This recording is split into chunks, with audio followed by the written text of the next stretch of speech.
Assalamualaikum warahmatullahi wabarakatuh. Saya Nursi Syafila, saya perwakilan dari kelompok 4.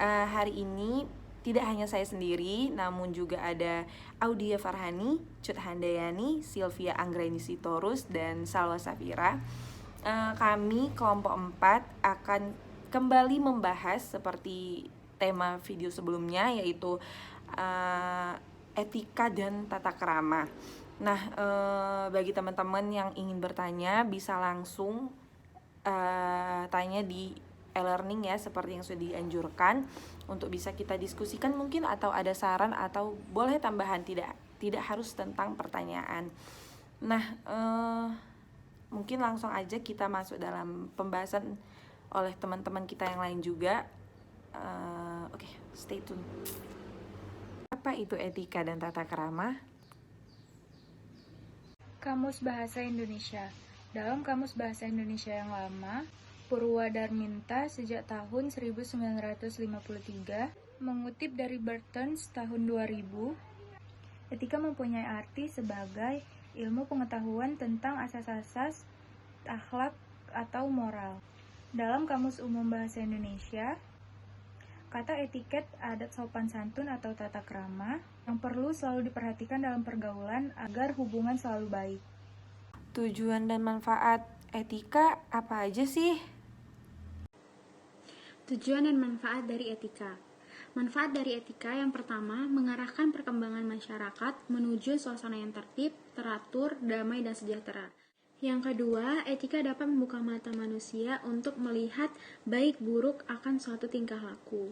Yang ketiga, etika mempengaruhi dan mendorong kehendak kita supaya membentuk hidup suci dan menghasilkan kebaikan dan kesempurnaan serta memberi manfaat kepada sesama manusia.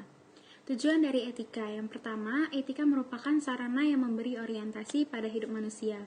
Yang kedua, untuk memiliki kedalaman sikap, memiliki kemandirian dan tanggung jawab terhadap hidupnya. Yang ketiga, mengantar manusia pada bagaimana menjadi pribadi yang lebih baik lagi. Yang keempat, mengajak orang bersikap kritis dan rasional dalam mengambil keputusan secara otonom. Terus manfaat tata krama apa nih?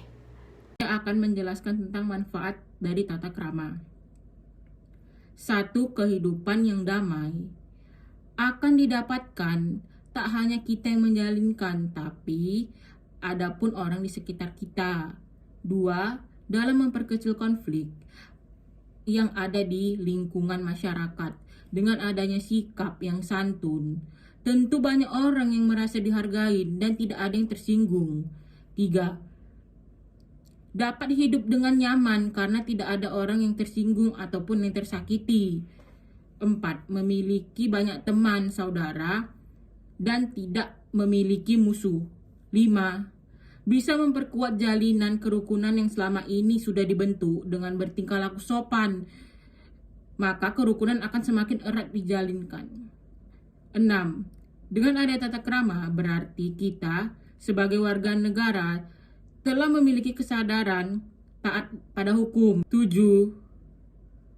Mudah dalam bergaul dan diterima masyarakat di tempat manapun. Karena tata krama merupakan nilai plus yang dimiliki seseorang. Terus perbedaannya apa? Perbedaan tata krama dengan etika. Tata krama menyangkut cara atau tata cara suatu perbuatan yang harus dilakukan oleh manusia. Pengertian etika. Etika yaitu menyangkut cara dilakukannya suatu perbuatan sekaligus memberikan norma atau sanksi atas perbuatan tersebut. Contoh pada tata krama yaitu misalnya kita adalah seorang teller, terus kita ingin menyerahkan dokumen kepada HRD atau manajer.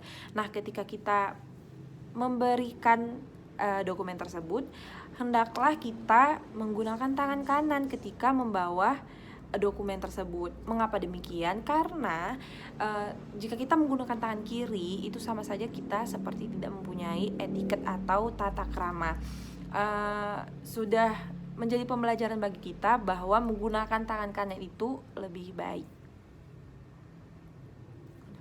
Nah, Nah, contoh daripada etika itu misalnya kita sambungkan dengan contoh etiket atau tata krama sebelumnya.